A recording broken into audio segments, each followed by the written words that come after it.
இல்லறத்தில் இருப்பவர்கள் எந்த ருத்ராட்சம் அணைவது?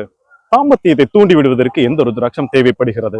இன்னும் சொல்ல வேண்டும் என்றால், கணவனும் மனைவியும் படுக்கையிலே காமம் செய்யும் பொழுது எந்த ருத்ராட்சம் அணிந்தால் காமம் அழகாக வரும்? இதுக்கெல்லாம் ருத்ராட்சம் இருக்கா?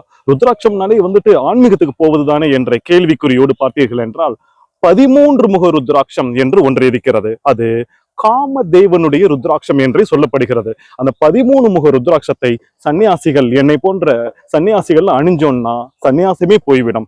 13 முக ருத்ராட்சத்தை இல்லறத்தில் இருப்பவர்கள் பெண்களாக இருந்தாலும் ஆண்களாக இருந்தாலும் அதை அணிந்து கொண்டீர்கள் என்றால் உங்களுடைய காமம் தூண்டப்பட்டு உங்களுடைய தாம்பத்தியம் மிக மிக நிறைவாக இருக்கும். ஆபீஸ்ல இருந்து வரும்போதே மிக மிக ஆசையோடு உங்களுடைய மனைவியை பார்ப்பதற்கு வருவீர்கள். உங்களுடைய காமத்தை அதிக நேரத்திற்கு நீங்கள் செய்வீர்கள். 5 நிமிஷத்துல முடிச்சுட்டு அப்படியே படுத்துக்க மாட்டீங்க. அப்போ இந்த 13 முக ருத்ராட்சம் ஆன்மீகவாதிகள் போடவே கூடாது என்பதை மனதில் வைத்துக் கொள்ளுங்கள். இல்லறத்தில் தாம்பத்தியத்தில் இருப்பவர்கள் ஒரு சில சமயத்துல தாம்பத்தியம் நீர்த்து போயிருக்கும் தெரியுமா? அதுக்கு மேல மனைவி மீது ஆசை வராது தெரியுமா? இந்த ருத்ராட்சம் தூண்டி விட்டு கொண்டே இருக்கும். அந்த கணவனுக்கும் மனைவிக்கும் இருக்கிற அந்த உறவை பந்தப்படுத்தி கொண்டே இருக்கும். காமத்தை உண்டு சலித்து விடுவதற்கு இந்த 13 முகம் ருத்ராட்சம் உதவி செய்கிறது. அது காம தேவனுடைய ருத்ராட்சம் என்று சொல்லப்படுகிறது.